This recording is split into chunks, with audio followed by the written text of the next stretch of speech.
boa noite. Então nós vamos retornar aqui com as crônicas do Dr. Eduardo.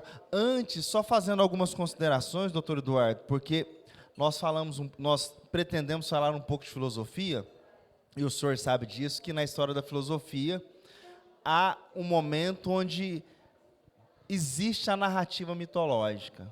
Então, há a ideia hoje em dia, e a palavra mito é até usada de um modo não condizente à realidade do que ela significa, porque fala o que é mito parece mentiroso. Não. A mitologia é uma forma de dizer a realidade, né? Então, contava-se que havia dragões com 7 cabeças, que no mar havia o Leviatã, que engolia pessoas, porque não havia explicação para as pessoas que caíam no mar e sumiam nas águas. Então, um jeito de contar a história nós chamamos de mitologia. A filosofia, ao longo do tempo, foi se tornando ciência, se desvinculando um pouco da mitologia, mas sempre recorrendo à mitologia como uma fonte histórica. E as narrativas do senhor se assemelham muito àquilo que nós chamamos de mitologia dentro da filosofia, porque é uma forma de contar a realidade de um povo, no caso, Santa Rita do Sapucaí. Então, continue a nos dar um pouco dessa história, por favor. Tá bom. Ô, gente, agora, numa segunda parte, eu gostaria de contar algumas histórias do Dr. Antenor. Como eu falei, um excelente clínico, tudo, mas tem uma parte aqui que eu acredito que não foi dessa intensidade, mas por conhecer o que o filho dele me contou, e sou Dedé, eu acredito que 80% a 90% seja verdade. Então, a primeira coisa, eu gostava quando eu ouvia a história da família Galinha da Angola. O que era a família Galinha da Angola? Ele tinha como cliente uma família que morava lá no alto da serra, lá na zona rural de Santa Rita. Então, ele caracterizava como família da Angola, pois vinha uma vez por ano no consultório dele, e quando entrava, logo vinha dizendo: tô fraco, doutor. Aí ele receitava vermífugo, vitamina, e só no ano seguinte, quando a família da Angola voltava para uma nova consulta. Então, era a família da Angola. E tinha também a história dos entendidos. Em Santa Rita do Sapucaí, logo aqui na praça, perto do cinema, tinha o bar Trianon, do Sr. Arnaud, né?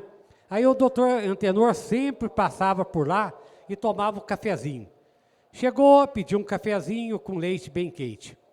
Enquanto saboreava o pedido, começou a prestar atenção numa discussão do lado.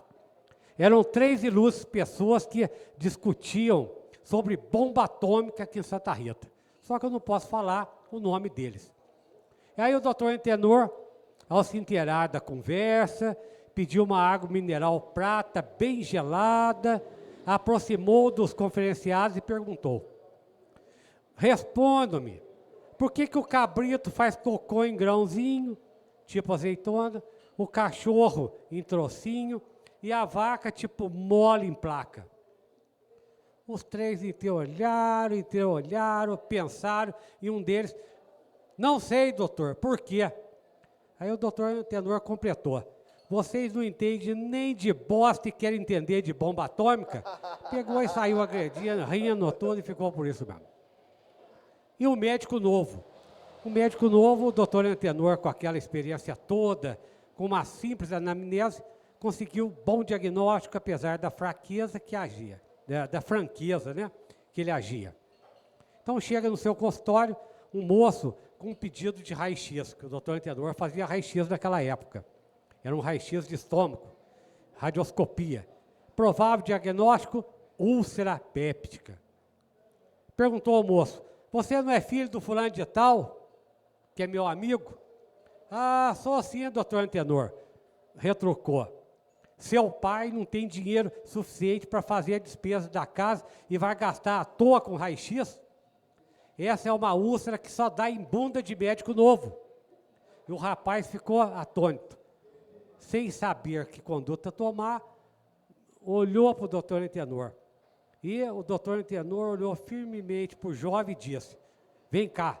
Fez um exame minucioso, apalpou o abdômen e tudo, e falou: já sei, o seu caso é de peido engarrafado. Toma essas porções que sara. Mandou embora. E sarou. Aí tinha também o caso da insuficiência. Ele gostava muito de ir no cinema e fazendo quase que diariamente, ficava em frente ali do Clube Santa Ritense, sabe? E chega um amigo seu, inicia uma daquelas consultinhas de... sabe aquela consultinha de rua, sabe? Doutor, estou passando mal, não sei o que é. E sabedor que o cliente era muito comilão, perguntou sobre o seu dia gástrico. O que é o dia gástrico? É o que a pessoa toma o café e até a noite na hora de dormir. Ah, doutor, no café da manhã eu como 3 ovos, 6 pãezinhos, 1 litro de coalhada. No almoço, às vezes, um frango inteiro, arroz, feijão e à tarde 5 pãezinhos. Café com leite e no jantar, repito, café da manhã. Aí o doutor Antenor olhou bem para ele, com um tom de seriedade, e disse: seu caso é de insuficiência. Do que, doutor? Do coração? Não, de cu. Você precisa ter 2 para dar vazão no que você come. Matou o diagnóstico. Diagnóstico, insuficiência não. E aí tinha também uma história de um relatório médico. Relatório médico. Saiu um comentário, cidade pequena, saiu um comentário que uma mocinha não era mais virgem, sabe? E a mãe preocupada, o pai querendo matar, a notícia caiu como uma bomba para a família, que tentou passar em prato limpo. Procuraram o doutor Antenor e pediram que fizesse um exame e depois um comentário médico sobre o caso. Então, entra a mãe com a mocinha e ficou o pai lá fora. Aí o doutor Antenor examina e contasta. E ao brado, abriu a porta assim e sentenciou: virgem ela é, mas está muito rabiscada, viu? Puta, aí, ó. E tinha o caso também da hemorroida. Novamente, em frente ao clube, chega um senhor e inicia a prosa. Ah, doutor Antenor, estou com um problema de hemorroida, que só vendo. Não posso comer nada, tudo faz mal, fica para fora do ânus, nem consigo sentar. O que o senhor me diz? Como ele tinha a resposta na ponta da língua, ele falou: o senhor gosta de macarrão? Gosto. Daquele de comê-lo inteiro? Sim. Então vai ali naquela loja, que era o Zé Abrão, que morava ali, sabe? E compra 3 metros de barbante branco. Branco, tem que ser branco. Vai engolindo, como macarrão. Quando sair lá na porta do seu cu, você amarra a hemorroida, puxa e prende no dente. Nunca mais ela vai te incomodar. Pô, diagnóstico feito. E tinha também do compadre. A história do compadre. O doutor Antenor tinha muitos compadres, muito amigo, e um deles era bastante hipocondríaco e sempre andava com uma pequena caderneta no bolso. Cadernetinha. E ali ele anotava tudo, nome de remédio que ensinava para ele, o compadre passava remédio, ele anotava, fórmula de remédio que ensinava, chá e uma série de coisas. E ele apareceu com reumatismo. Encontrou o doutor Antenor, perguntou: doutor, vaca, cabrito, cavalo e porco tem reumatismo? Eu acho que não, respondeu o Antenor. Será que é alimentação? Doutor Antenor, muito sacana. Ah, eu acho que é. É porque eles comem capim. Chegou em casa, concluindo que se eles comem capim e não tinham reumatismo, era bom se eu fizer um chá de capim, gordura. E o reumatismo, com certeza, sara. E fez um chá de capim gordura, caprichado, e tomou. Passado algumas horas, teve uma diarreia daquelas, evacuou o dia inteiro. Quando melhorou, escreveu no caderninho: capim gordura para reumatismo não vale nada, mas para prisão de ventre é um santo remédio. E por último, tem a história também do rádio novela. Chega uma mãe apavorada no consultório dizendo assim: ah, doutor Antenor, a minha filha de tanto ouvir rádio acabou grávida. O que eu faço? Sem nenhuma outra alternativa, ele fala: acho melhor só colocar uma camisinha de Vênus do rádio antes que engravide o resto da família, viu? E tem uma outra história, depois eu volto nessa aqui, peraí, deixa eu anotar aqui. Eu tenho, desculpa, daqui a pouco eu pego, pode deixar. Ô, gente, eu tenho de ter aqui o meu resuminho para não perder. Obrigado.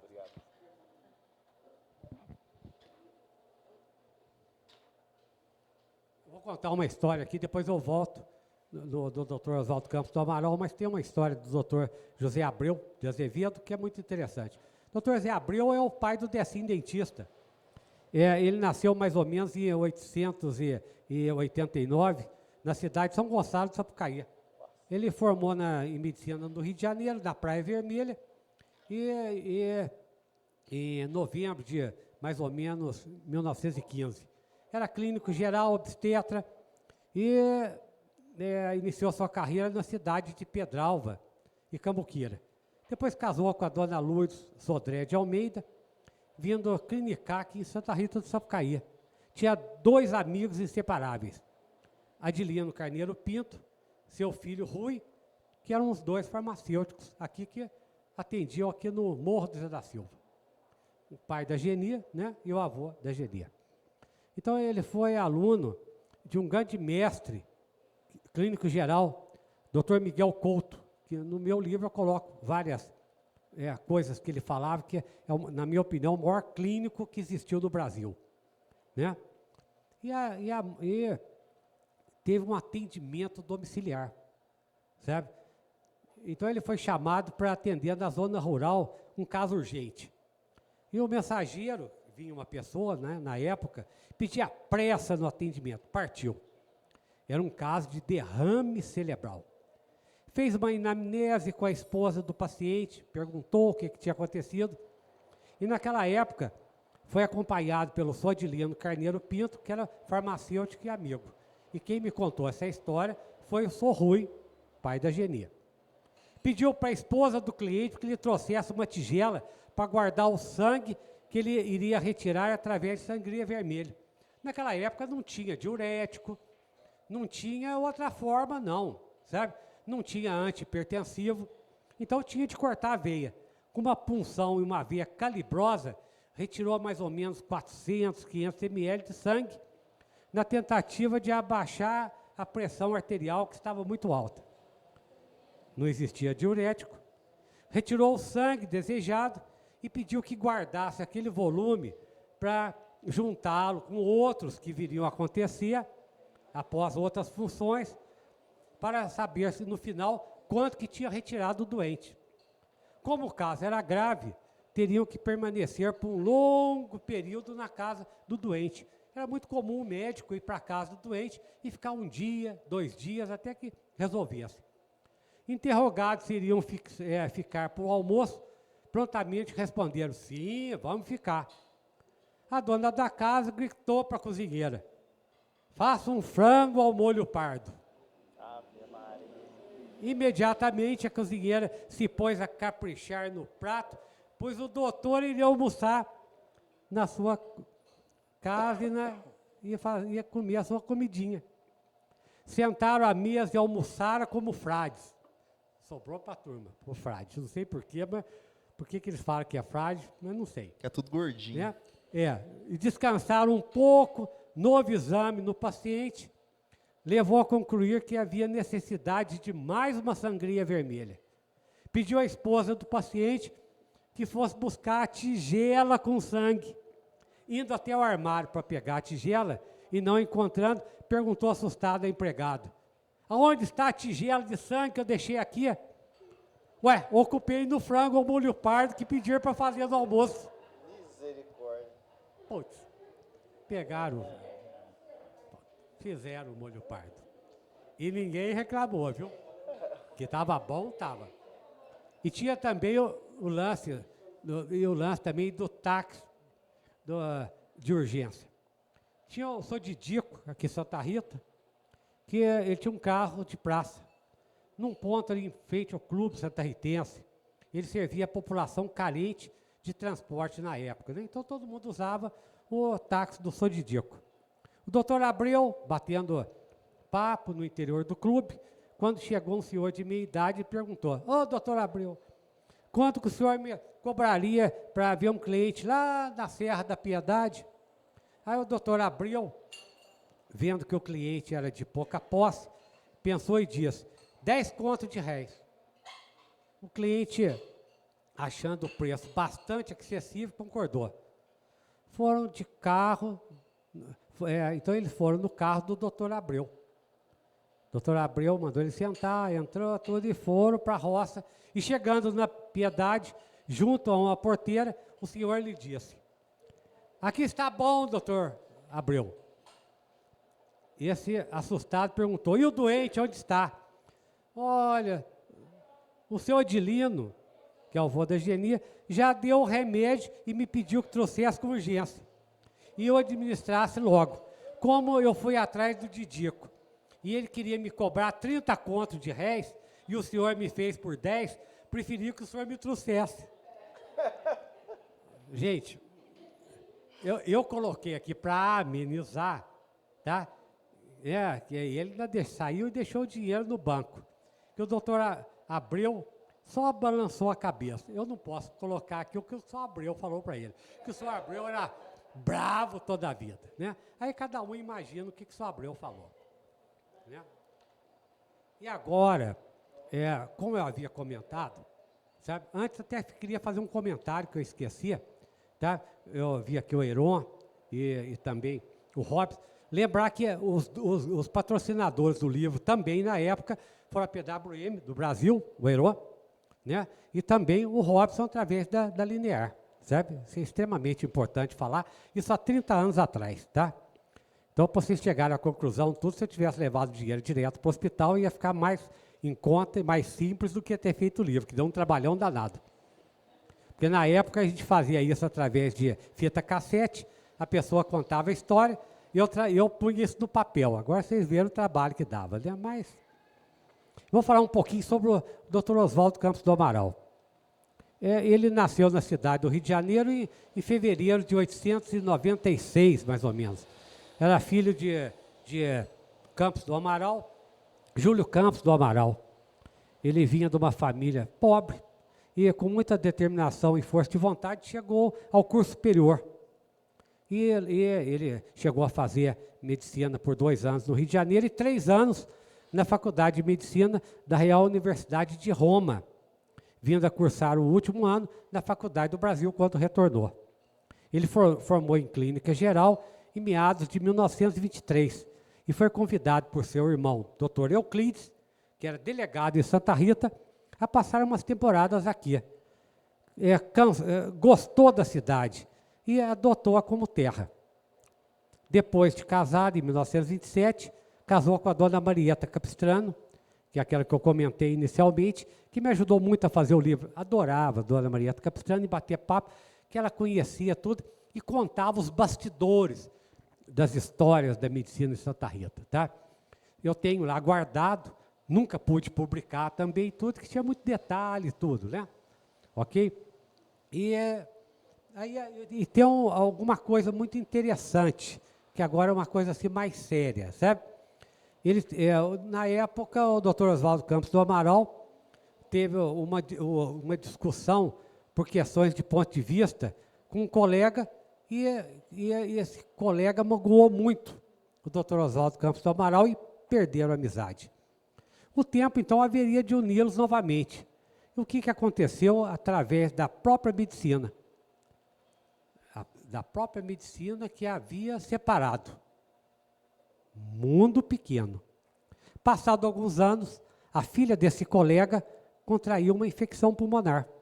Aproveitando do corpinho frágil da criança, a bactéria se alojava no pulmão. Pneumonia aguda. Que falta fazia a penicilina, tá? Era antes de 1940. O que tratava naquela época? O cataplasma, a ventosa e o antitérmico, que estavam presentes para tirar. O que era o cataplasma? Pegava angu quente e colocava no peito da pessoa, com um pano. Por que o angu? O angu demorava para esfriar e tirava aquele processo inflamatório. Você viu, então, como que era difícil. E só um médico sabe quanto que é difícil cuidar de um parente próximo, pois as condições psicológicas são afetadas e a razão se perde. O coração fala mais alto e a medicação não fazia efeito. E eu sei muito bem disso, o que é cuidar de parente, como que é duro, sabe? Como que é duro, e nós não podemos fugir dessa situação. É muito triste, né? E a criança desidratada pela febre, a infecção levava as parcas energias daquela criança tão pequena. Desespero do médico. Cede em benefício da sua filha. Seu sentimento de pai era maior que o orgulho e que o revanchismo. A dor faria que um amigo o perdoasse. Lembrou-se do velho clínico, que pediu que chamasse. E veio o Dr. Campos do Amaral imediatamente. Examina a enferma, confirma o diagnóstico do outro velho médico, pneumonia aguda. Naquela noite, o Dr. Campos teria de usar todos os seus conhecimentos, todo o seu apoio espiritual, todo o seu amor à pobre menina, né? E pediu que se fizesse um cataplasma, que é um angu quente, para colocar no tórax daquela criança que iniciava a puberdade. Várias horas se passaram, rompeu a madrugada, como eu comentei com vocês, né? E firme, acreditando na ciência de Hipócrates. A tardezinha dá sinais de melhora que se faziam presentes. A criança já estava se alimentando, já reclamando. Alegria não só do clínico Amaral, como também do colega que recuperava a amizade e a querida filha. E Deus se fez presente mais uma vez na vida da criança que estava salva. A doença havia, a partir daquele momento, selado a amizade forte que existia entre eles. Uma lição que não se aprende na escola, só na vida. E teve um outro caso de família também, no caso do Dr. Oswaldo, com a filha dele, Maria Lúcia, sua filha, com 9 anos de idade, brincava na fazenda, caiu com a garrafa e fez um corte profundo na face perto do olho. E o corte eram profundos. O doutor Amaral, pálido, inerte, já pensou a filha, né? O pedaço de vidro havia perfurado o olhinho daquela criança que ele tanto amava, a dúvida cruel. Pediu que uma das suas cunhadas a visse antes dele examinar. E perguntou, perdeu a visão? Por sorte, não. As lesões eram profundas. Ele veio para Santa Rita e no hospital realizou uma verdadeira cirurgia plástica. Passado alguns anos, foi pedir uma avaliação ao cirurgião plástico Ivo Pitangui, que até elogiou o trabalho dele, porque ele tinha feito estágio de cirurgia e tinha noções de cirurgia plástica. Não haveria necessidade de outras cirurgias. Ele ainda fez até um comentário interessante. Na opinião do médico da beleza, a pequena cicatriz daria até um discreto charme à mocinha. Graças a Deus, final feliz, né? Deixa eu ver agora aqui quais outras histórias que...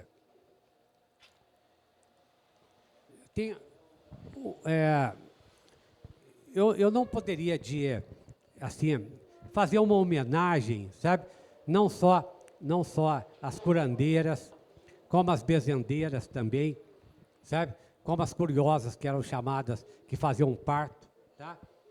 Mas eu gostaria de lembrar aqui uma pessoa que talvez seja conhecida por todos, a dona Helena Brusambulin. A dona Helena Brusambulin, ela hoje, se ela estivesse viva, ela estaria com uns 118 anos. Ela nasceu lá em São Gonçalo do Sapucaí, em 1908. Aprendeu a fazer benzimento em boneca, ainda quando pequena. E a sua avó que havia lhe ensinado, Helena Cândido de Melo. Quando iniciou a prática de benzer, fazia com 3 pedacinhos de carvão e um copo d'água. E pronunciava o nome da criança, jogando pedacinhos do carvão na água. Se afundasse, tinha quebrado. Enquanto isso, fazia uma oração e pedia pela criança.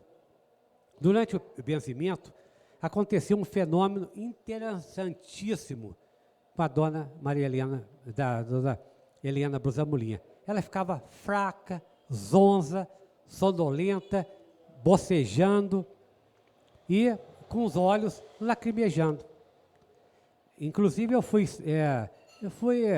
até testemunha ocular desse fato, que teve uma época que um de nossos filhos não conseguia dormir tudo, levamos lá para a dona Helena. E ela fez o benzimento e veio o sono profundo. Então, a avó Lena, como era chamada carinhosamente, fez o benzimento só com palavras e não mais utilizava o carvão, né? E, como acontecia nessas condições, ficou sonolenta, bocejante e com os olhos lacrimejando. Alguns minutos se passavam e a criança passou a dormir calma e profundamente. E interessante, por ser católica praticante, segundo ela, que através das entrevistas que eu fiz com ela, algumas pessoas começavam a criticá-la por esse procedimento que fugia aos seus preceitos de sua religião, falando que aquilo lá era coisa do espiritismo. Mas era e é um ato de amor, um ato simples, que tranquilizava muitas senhoras que levavam seus filhos para receber o benzimento e tirar os quebrantos.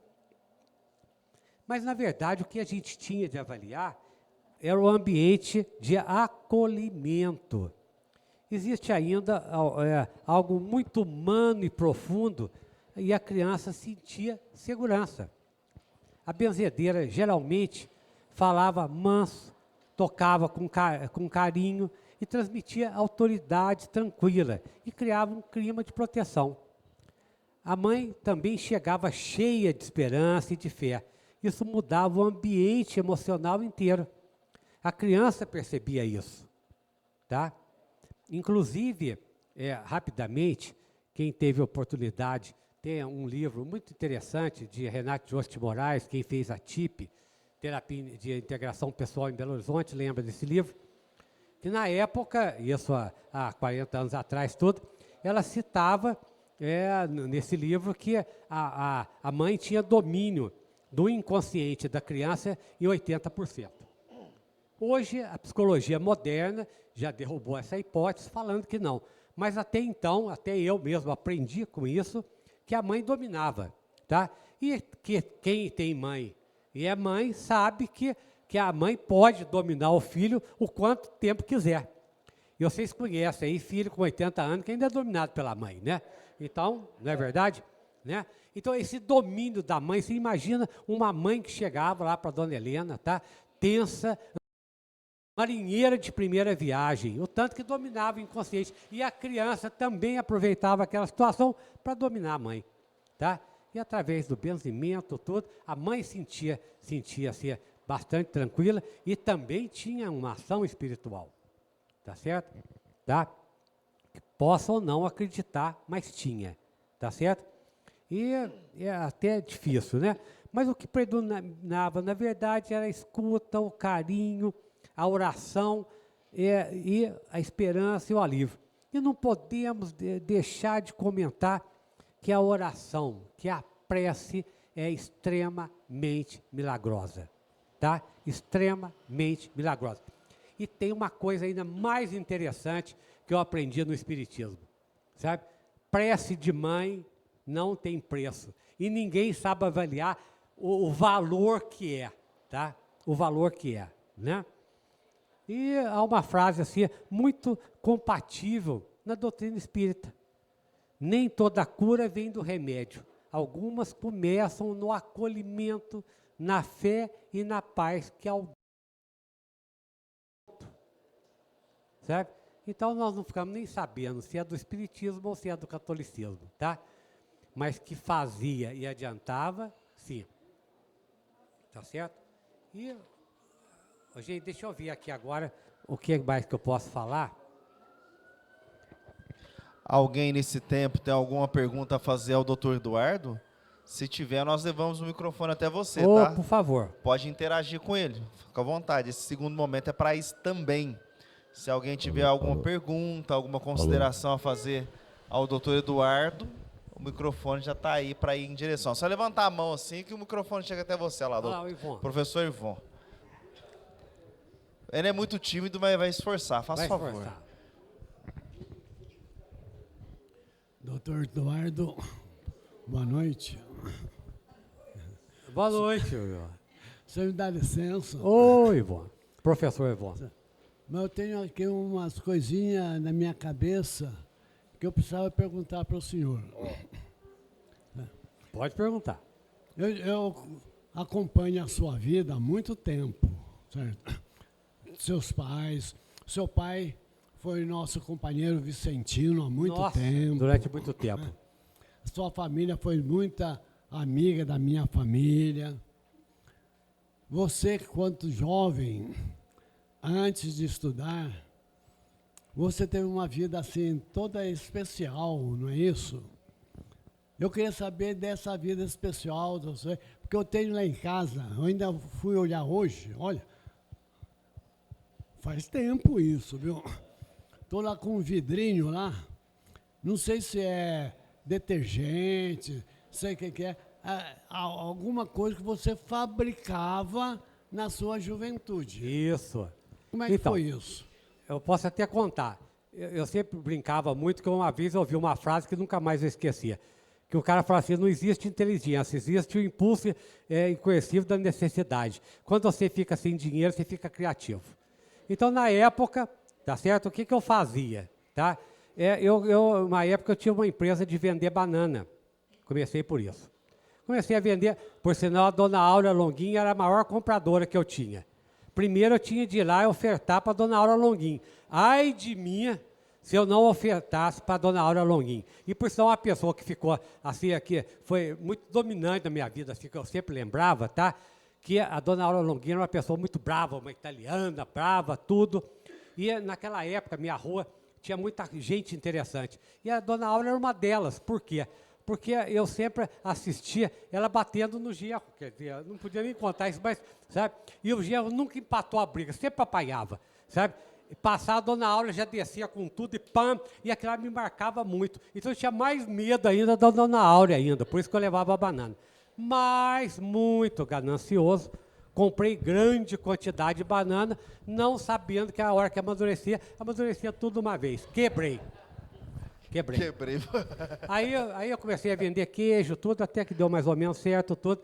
Aí, em época de carnaval, e antes até, num período, eu descobri que fazer bijuteria, junto com o Marcos Tibães, ele que era o comprador, ele ia em São Paulo comprar, e a dona Dorotia Adame emprestava umas revistas para nós copiar modelo.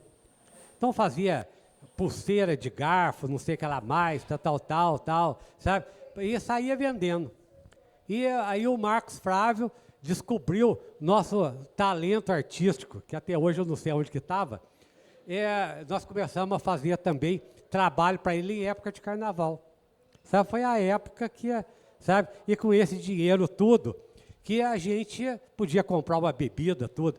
Inclusive, foi uma época que eu tive até a oportunidade de comprar de um cara aqui em Santa Rita que vendia o uísque falsificado, o uísque chamava London Town, que até hoje essa marca eu nunca mais via.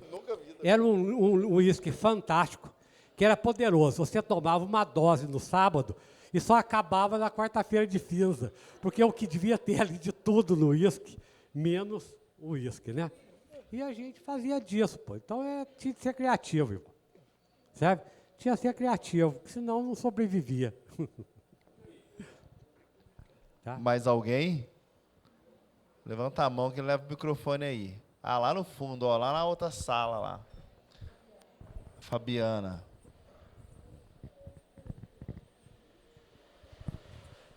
É que o público do senhor tá muito, o senhor não tá vendo, mas tem gente para todo lugar. Boa noite, doutor Eduardo. Boa noite, Tudo Fabiana. bem? Tudo bom. Eu gostaria de perguntar para o doutor seguinte, né? Como que o senhor se sente, né? Como um médico, pai, e ver os dois filhos hoje médicos? Então. Como que o senhor se vê por essas aventuras, né? Esses causos do senhor, pela profissão, por essa trajetória. Como assim o senhor vê assim, um pai realizado? Como Fabiano, o senhor fala o pai dos 2 filhos médicos? Isso. Fabiano, deixa eu até contar um fato real.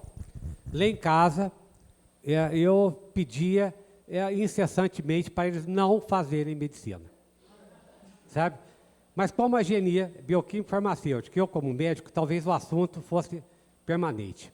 Almoço, jantar. Então eu pedia tanto para o Guilherme que a Carolina, não façam medicina. Tinha ET, Inatel, administração de empresa, tinha outras faculdades, tudo, sabe? Aí vai o Guilherme e passa na faculdade. A Carolina tinha 17 anos, tudo, saiu do colegial também, foi fazer vestibular e passa em Alfenas. Novinha ainda, tudo. Falei, gente, aí eu não podia falar, não dá para fazer, né? Então vai, faz. Aí eu falei, pelo amor de Deus, não façam clínica. Adivinha o que eles fizeram? Clínica. Aí eu pedi, pelo amor de Deus, pelo menos para fazer a residência médica e fizeram, graças a Deus, sabe?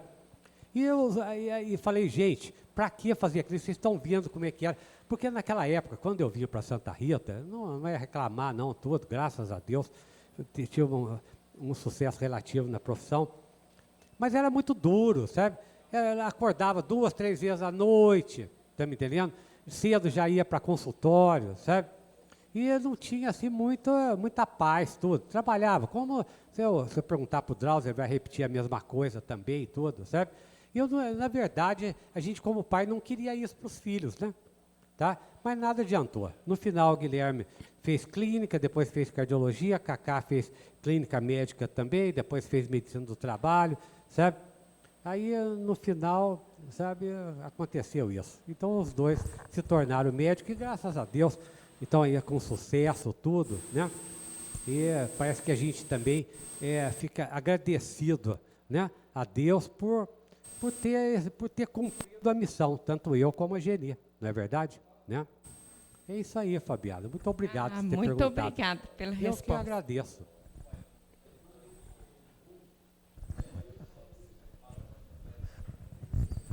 Ah, eu até esqueci de comentar 2 coisas rapidinhas aqui e uma terceira também. Eu esqueci de comentar que quem que frequentava a minha casa. A minha mãe tinha uma senhora que lavava roupa e tinha uma que entregava que chamava Cidinha.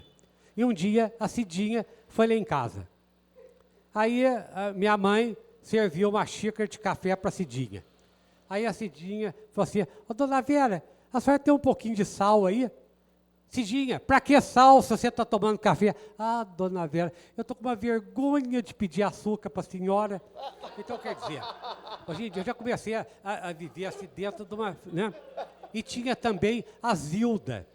A Zilda, até minha avó chamava ela de grude, porque ela ia lá em casa, chegava 8 horas da manhã, só saía às 4 horas da tarde. E uma vez, a Zilda ganhou neném, com uma criança, tudo, chegou lá para a dona Vera, que era minha mãe, dona Vera, a senhora podia dar um gitorinho para mim? E a mamãe olhou para a criancinha, falou assim, Zilda, ela está doentinha mesmo, né? Parece que até o zoinho está meio revirado. Falou assim, não, dona Vera, ela nasceu caoinha mesmo. E tem uma história também da minha mãe, sabe, que eu era péssimo em desenho. E o Sr. João de Abreu, que era professor de desenho, um grande sacana. Então ele chamava lá na frente, pegava o desenho assim, falou, olha, a Vera ainda continua desenhando bem. Avisa a Vera que eu vou dar 8 para ela, porque ela não gosta de puxar o traço.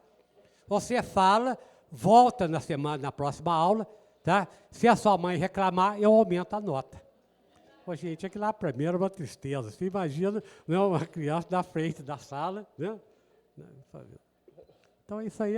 E aí, na verdade, até que eu tive uma infância assim, muito rica, graças a Deus, sabe? Convivia assim com gente assim, muito interessante, tudo, tá? Como eu expliquei para vocês, sabe? Quantas pessoas que eu convivia e que me ensinaram muito. Na verdade, quando eu contei esses casos, tudo, para mostrar que eles eram filósofos. sabe? E o tanto que a gente aprendeu é muito. E eu amava as histórias. Tinha também a Maria, que era uma segunda avó da gente, sabe? Tinha muita dificuldade em falar, que ela contava da onça Churunga. Toda vez que a minha mãe ia na missa, ela que olhava a gente, e essa onda de Churunga, que até hoje eu não sei o que era, era alarmante, não é, Salete? Era uma história complicadíssima, dava muito medo da gente não dormir, tudo. Mas a gente sempre guardou a onça Churunga, que até hoje eu não sei o que é, mas que eu continuo com medo da onça Churunga. Então, né? E eu queria só comentar rapidamente, dá tempo? Opa! Vocês ainda estão dispostos a ouvir? Eu só queria comentar um pouquinho sobre uma pessoa também que eu convivia, que eu gostava demais, Dr. Omar Franqueira. Sabe? Dr. Omar Franqueira, na minha opinião, foi também uma pessoa assim que me influenciou muito. Então, ele tinha uma vez, o que ele comentou comigo? Ele virou para mim e falou assim: ontem sonhei que eu era uma borboleta. Agora estou em dúvida. Não sei se sou um homem que sonhou que era borboleta ou se sou uma borboleta que está sonhando que é um homem. E o Dr. Omar Franqueira tem algumas histórias muito interessantes dele que eu vou contar rapidamente. Entre 7 e 8 anos de idade, ele perdeu um irmão também com idade muito tenra. Faleceu com um acidente doméstico, em uma bacia de água quente. E certa noite, algum tempo após a fatalidade, ouviu a mãe chorar e comentar com seu pai se o menino não havia morrido por ele ter passado com excesso a pomada que o velho médico, Dr. Cisenando, havia ministrado. E aquilo ficou na cabeça dele. E a criança, como o Dr. Omar, gostava de psicologia, amava Freud, ele falou, a criança, na época ele pensou dessa forma, a criança transforma sonho em realidade. Na sua concepção de criança, simbolizava a pomada e o médico como os causadores da morte, os assassinos do pobrezinho do irmão, quanto, na realidade, a causa mortes foi a gravidade da lesão. E após ouvir esses comentários, fez um juramento, ainda pequeno, que haveria de crescer, haveria de se fazer médico e haveria de matar, mesmo que simbolicamente, como no sonho, qualquer descendente ou ascendente da família do médico Cisenando. Fosse um filho, um genro ou até mesmo um neto. No dia de comemoração de sua formatura, isso foi a dona Leila que me contou, não tem coisa, é verdadeiro. No dia da sua formatura, ainda em Carmo de Minas, em plena festa, para comemorar o sucesso alcançado que ele se formou, foi chamado de urgência para socorrer uma determinada criança. Era um neto do Dr. Cisenando. Foi atendê-lo numa fazenda sob muita chuva. E o menino estava mal. Quando entrou no quarto, o primeiro pensamento que veio foi o juramento quando pequeno. Aí ele relata que ele começou a rir muito pela coincidência, mas naquele momento o juramento de Hipócrates estava acima de tudo, do sonho de criança, da interpretação simbólica e de tudo. Criou com muito afinco um netinho, tratou com muito afinco um netinho do doutor Cisenando, e salvou a criança. E uma coincidência da vida que aconteceu também com o Dr. Omar. Já formado, ele veio para Santa Rita na época da guerra. Logo quando chegou aqui, o primeiro chamado foi para atender um rapaz que havia sido espancado por uma moça muito brava, que não havia gostado dos comentários feitos à sua pessoa. A Maísa deve saber dessa história. O primo do Dr. Omar, Walter Carvalho, foi logo afirmando, cuidado, a moça que agrediu o rapaz é filha do coronel Capistrano.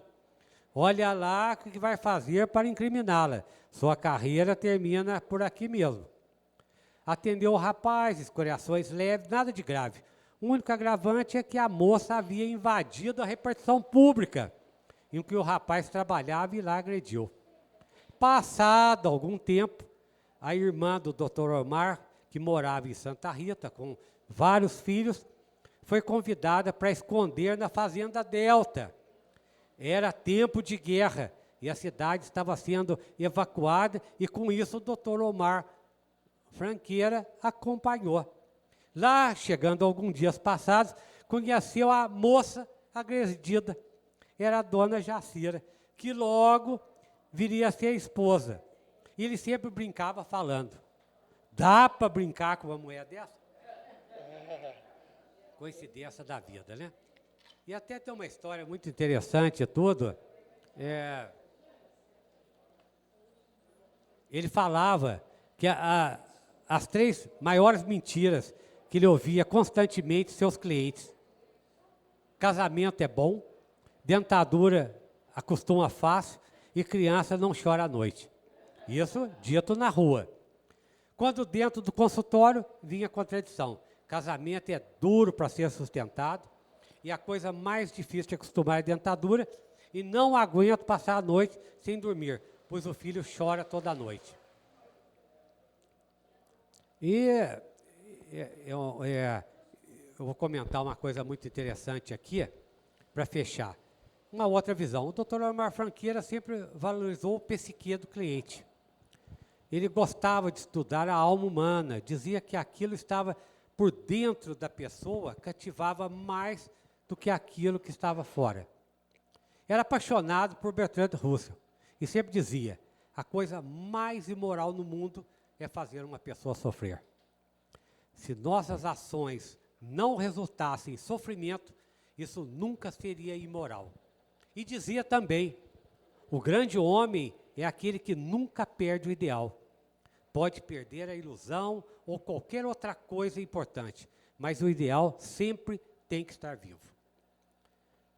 Eu vou parar por aqui, tá? Senão vai ficar muito cansativo, mas aí eu aconselharia, se vocês quiserem, nesse meu livro, na página, tem uma história, ele fez fez para a neta dele, tá? E para toda a família, um escrito, um texto de um ano muito bom. Então ele fala muito da palavra não, da negativa. Vale a pena ler, que foi o Dr. Omar Franqueira que escreveu. E tem alguma coisa também que eu não poderia deixar de citar, do doutor, dá tempo, gente? Vocês O tempo é do senhor. Esse público aqui é seu. Então, eu vou falar rapidamente para a gente fechar, então, tá? Vou falar alguma coisa, então, do Dr. Walter Teles. Ele nasceu em Santa Rita do Sapucaí, em 1912.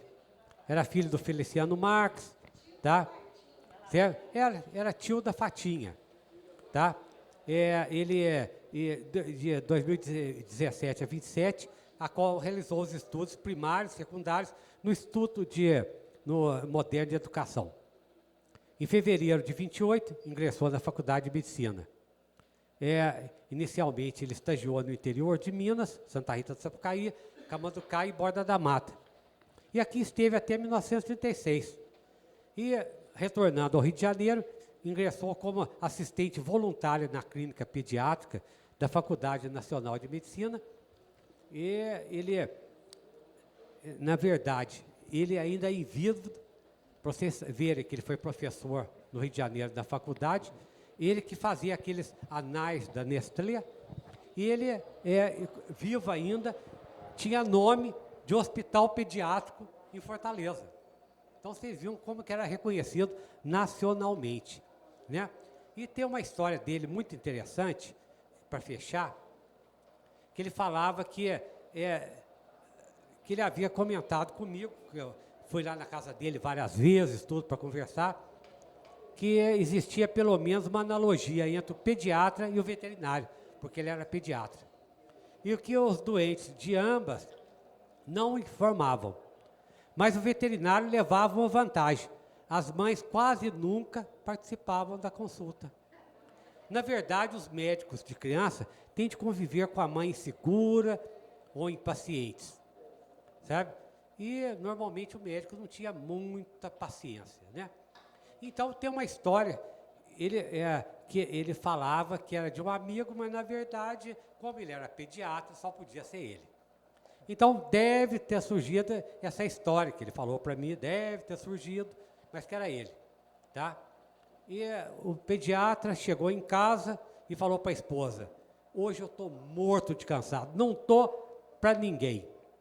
Pelo amor de Deus, eu quero é dormir. E nisso, ele dorme. Quando vê, toca o telefone. A mulher viu e fala: não conseguia, eu fui em contato com o pediatra, ele não me atendia, tudo. A senhora podia falar com ele? Falei assim: não, ele viajou, mentindo que ele não estava dormindo do lado. E a mulher, e ele ouvindo, acordou para o telefone, tocou, né? E a esposa dele virou e falou assim: mas o que foi? Ah, o meu filho está com febre. Mas a senhora já deu um antitérmico? Já, e não adiantou nada. Tá bom, mas a senhora já fez compressa? Já. Aí ele acordou e virou, começou a bufar no ouvido dela, assim, ó: fala para fazer tal remédio, fala para fazer tal remédio, fala para fazer tal remédio. No final, a mulher, a mãe, perdeu a paciência e virou e falou assim: minha senhora, desculpa a pergunta, mas esse senhor que está dormindo com a senhora também é pediatra?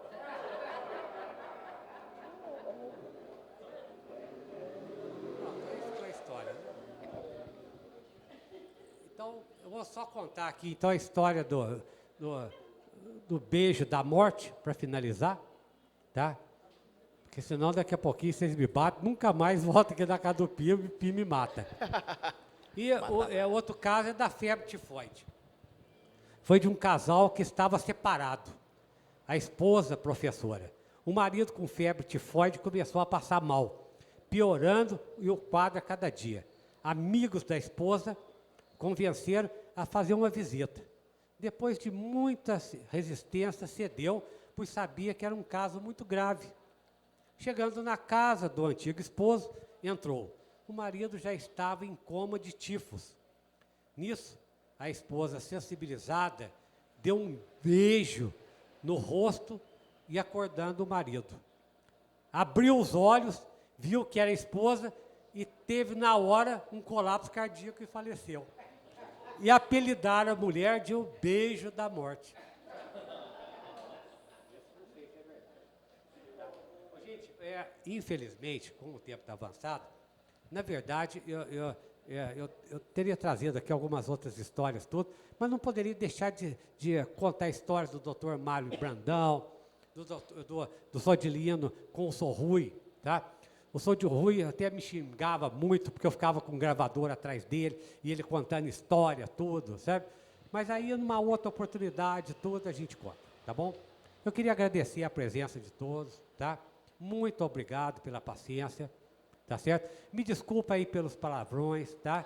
Mas se eu não trouxesse a forma que era falado e a forma que eu ouvia, se a pessoa assim, não falar anos no lugar de cor, não dava certo. Vocês me perdoem. Você entende? Sabe? Então não dá. Por isso que eu usei, me perdoem, tá certo? Não foi para ofender ninguém, tá? Mas essas histórias, tá certo? E um dia a gente ainda vai contar, sabe? Quando eu ainda fui estudar em Vassoura, tinha tanta história, tudo aqui mesmo em Pouso Alegre, quanto caso, sabe? Muito interessante. Então foi é uma vida ainda muito rica, né? Muito obrigado, viu? Eu agradeço demais aí pelo convite, primeiro, pelo convite do Vinícius, tá? Foi ótimo conhecer o Vinícius, pessoa que eu não conhecia, uma pessoa maravilhosa. Nós batemos um papo durante um tempão, tá? Foi muito bom, sabe? Valeu a pena. Então, o Wagner com a Fátima, eu já conheço há muito tempo. Muito obrigado de ter acreditado, tá certo? Tá? E numa próxima oportunidade, quem sabe aí, um dia a gente senta para tomar café e contar o restante. Muito obrigado. Com certeza nós teremos. Doutor Eduardo me trouxe aqui, vale muito a pena a gente mencionar, antes da gente encerrar essa noite que foi maravilhosa. O senhor, além de ter lidado com a saúde humana, de ter lidado com o ser humano nas situações limites da vida, o Senhor guardou histórias, né? Eu gosto muito de pensar no Fernando Pessoa, que é o guardador de rebanhos, né? Que é uma ideia que o Pessoa tem. E o Senhor, nesse sentido, guardado as proporções, é um guardador de rebanhos a partir do momento que o Senhor acumula histórias e se torna não só. O Senhor é vários, né? E aí, sendo vários, o Senhor consegue trazer para nós essa vitalidade que é tão palpável, né? O doutor Eduardo nos trouxe aqui, eu nem sabia disso, vocês certamente sabiam, porque são de Santa Rita, que Santa Rita tinha tanto autor. E me agrada muito saber, né, que há tanta gente escrevendo aqui. Nós temos um livro chamado Luzes no Meu Caminho, de Carlos Alberto Frutuoso, né? Quem não conhece a obra, eu não conheço, vou procurar conhecer. Temos também Mosaico, uma história de vidas, de José Geraldo de Souza, né? É também uma assinatura aqui. Esse é um livro do Dr. Davi Calas, Cunquibus e a Saga do Dr. Davi, que eu ainda não conheço, mas está na nossa lista, tá? O Dr. Davi está na lista de convidados aí. Cérebro sob controle da exaustão à alta performance, 7 pilares científicos para mudar sua vida. Esse livro é um livro de Flávio de Castro Barbosa. Filho, quem é Marina? Levanta a mão, Marina. Foi embora já, Marina? É o pastor, né? Eu também não conheço, a não ser de nome. Temos aqui Dona Helena, de Congadas e Tarantelas, Maria Helena Brusamolim. Está por aí, Maria Helena Brusamolim? Não? Esse livro aqui me interessa, hein? Isso aqui me chamou atenção. E temos aqui, o autor está entre nós, pode pôr na lista também, viu, Tati? A Luz do Lampião, Histórias de Assombração, do Dr. Drauzio Oppenheimer. Então, por favor, doutor Drauzio, o senhor está aí já sendo investigado há algum tempo. Tá? Eu não vou colocar o senhor maus lençóis aqui, de fazer um convite ao vivo. Certamente vou bater a porta do seu consultório. Fingindo, não vai ser consulta, porque no meu caso é bem complicado. Ou não, hoje em dia, né? Mas eu vou lá visitá-lo, para a gente bater um papo, saber um pouco mais daquilo que o senhor tem extra, porque da medicina eu sei que o senhor entende bastante, e saber um pouco mais dessa obra para a gente conversar aqui também, tá certo? Quem sabe um dia a gente não faz aí uma trindade, né? Bota o doutor Eduardo, o doutor Drauzio e mais alguém que seja elegido aí pelos dois. Doutor Davi, olha aí, a trindade da medicina. Quem sabe um dia a gente não faz esse bate-bola aqui. Agradeço a presença de cada um de vocês. Tinha certeza quando a Tati me falou, a gente precisava de um nome, né, Tati? Para esse mês de maio. Ela falou, chama o doutor Eduardo. Eu falei, não sei quem é. Falou, ele é pai do Guilherme, porque o Guilherme eu já conhecia, em razão de a gente ter participado de jurado lá no CP1. Falei, eu sei quem é. Já tinha encontrado a irmã dele, estava grávida na época, lá na Dona Nega, no restaurante. Eu tenho memória boa, porque tinha comida misturada, nem época eu sou bom de memória. E aí fui visitá-lo, batemos um papo lá na casa dele.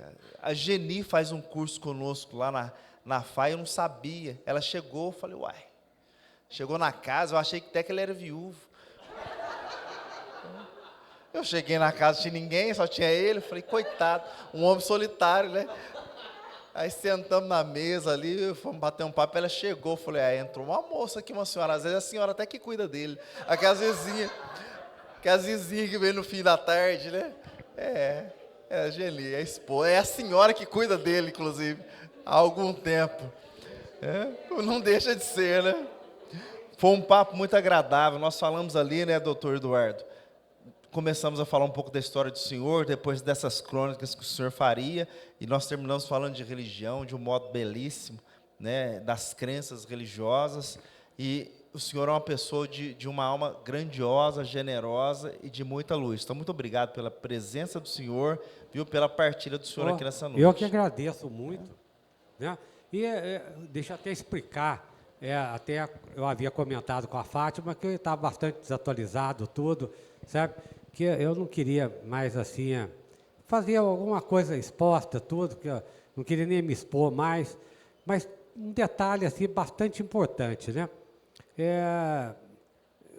Eu tinha de trazer essas histórias da medicina antiga para que não morram esses personagens, Exato. sabe? Senão vai morrendo as histórias, vão acabando, acabando, acabando. Então eu saí um pouco da minha zona de conforto, porque todo mundo sabe aqui que eu não gosto muito de sair de casa, tudo, aquela coisa toda, está me entendendo? Então, sabe? Mas eu falei, não, eu tenho de enfrentar. E, por sinal, foi até muito interessante, que no dia que a Fátima falou comigo, eu acho que eu devo ter encontrado com ela umas 5 vezes, não foi? 2 vezes com e depois encontrei com o Wagner na praça, tudo, sabe? Eu falei, gente, não Tinha vai que ter ser. jeito de fazer. Tinha que ser. Tinha que ser. Tá? Belíssima noite, viu? Obrigado pela presença Eu que de agradeço. todos vocês. Nós nos encontraremos numa segunda parte, a ser marcada ainda com certeza, viu? Muito obrigado a todos vocês.